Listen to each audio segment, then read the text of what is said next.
En esta oportunidad vamos a conversar respecto a la propuesta de Michael Porter y de sus 5 fuerzas competitivas. Recordemos primero que la empresa está trabajando siempre inmersa en un macro y en un microentorno. Entendamos como macroentorno a todas aquellas variables no controlables por la empresa y que de alguna manera afectan su microentorno. Y el microentorno está formado por todas aquellas fuerzas cercanas a la empresa, todas aquellas fuerzas que presentan mayor relación con la empresa.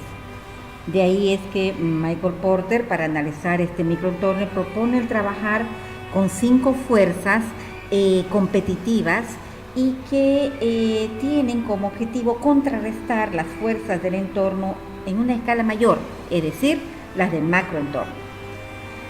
Porter propone trabajar analizando 5 fuerzas competitivas que determinan la magnitud de la industria a la que pertenece la empresa y más aún verifica cuán atractivo puede ser para la industria todas las oportunidades de inversión y rentabilidad. Antes de analizar cada una de estas fuerzas, creo que es importante entender las premisas con las que trabaja Porter para proponer esta herramienta. Una de ellas es que él nos aconseja que no debemos considerar solamente a la competencia cuando hacemos el análisis de las fuerzas que rodean a la empresa. Peor aún, solamente considerar la competencia directa es trabajar bajo un pensamiento demasiado estrecho.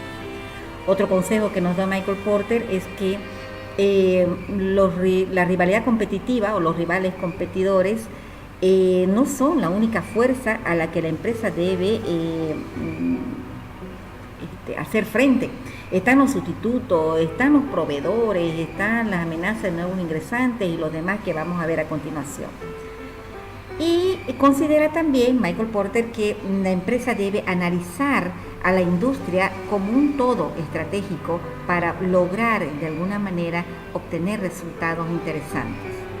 Partiendo de esto, cuando nosotros visualizamos la herramienta, Porter propone un modelo que incluye 3 fuerzas que van en un orden horizontal, es decir, analiza los sustitutos de la empresa, los rivales competidores y a la amenaza considerada como nuevos competidores. Y también propone analizar esta herramienta desde un orden vertical, partiendo de los proveedores hasta llegar a los compradores. Vamos analizando entonces cada uno de los aspectos. Iniciemos con proveedores desde el ámbito vertical. Proveedores. Los proveedores son vistos como los que suministran la materia prima o los insumos para la empresa. Y estos proveedores obtienen poder cuando el producto que venden tienen pocos sustitutos o cuando sus productos son altamente diferenciados, lo que viene a complicar en forma relevante a la empresa, o cuando tienen la capacidad de poner a la empresa bajo presión o total dependencia de ellos. Una vez vistos los proveedores, verifiquemos lo que nos dice al respecto sobre los compradores. Bueno, no es suficiente analizar al público objetivo al que nosotros vamos a llegar o analizar o identificar el segmento. Debemos como empresa escudriñar más el tema de los compradores, partiendo de que los compradores deben ser vistos como entes que tienen poder negociador cuando estos adquieren grandes cantidades de productos o cuando ellos tienen más de dónde escoger o cuando pueden conformar bloques o gremios que puedan hacer frente a las decisiones de la empresa. Y dentro del análisis en el orden horizontal, nos encontramos con la amenaza de los sustitutos. Entendamos como sustitutos a todos aquellos productos que vienen a reemplazar en cierta manera al producto que ofrece la empresa y que vienen a satisfacer inclusive las mismas necesidades, pero que suelen vestirse de precios más bajos, más atractivos, que involucran obviamente una menor calidad. los sustitutos pueden presentarse como amenaza cuando sus precios son verdaderamente bajos, son atractivos para los posibles clientes de mi empresa y cuando existe un gran número de sustitutos en el sector. Nos encontramos dentro de la línea horizontal a la rivalidad entre competidores. Entendamos como esta rivalidad a la interacción que existe entre competidores de la industria a la que pertenece la empresa en cuestión. Por lo tanto, el grado o nivel de rivalidad existente entre competidores en la industria define la rentabilidad del sector. Para una empresa será muy difícil competir en un mercado donde los competidores estén bien posicionados o en su defecto sean numerosos, ¿no? Por último, y no por eso el menos importante, nos referimos a la amenaza de nuevos competidores.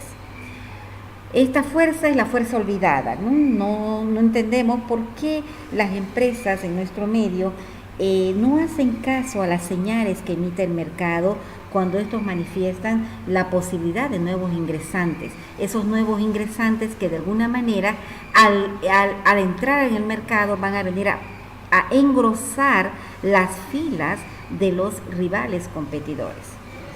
Entendamos entonces como nuevo ingresante a toda posibilidad potencial de nuevos competidores en la industria a la que pertenece nuestra empresa. Sin embargo, la amenaza del ingreso a un sector industrial va a depender mucho de las barreras de ingreso que estos presenten.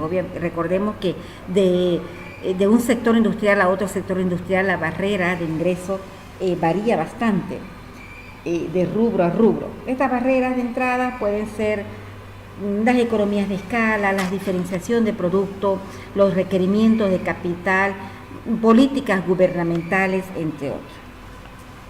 Concluyendo entonces, es bueno manifestar que el modelo de las 5 fuerzas que propone Porter permite que nosotros trabajemos bajo un marco de reflexión estratégico y sistemático, ordenado, y que luego de un análisis por separado, es decir, un análisis por cada fuerza, entendiendo cada una de ellas y viendo la amenaza que representan o el poder que tienen, podremos nosotros dar respuestas en bloque, en conjunto, para que podamos visualizar proyecciones futuras, la rentabilidad del sector o incluso cómo hacer frente a esas fuerzas mayores que vienen a ser las fuerzas del macroentorno.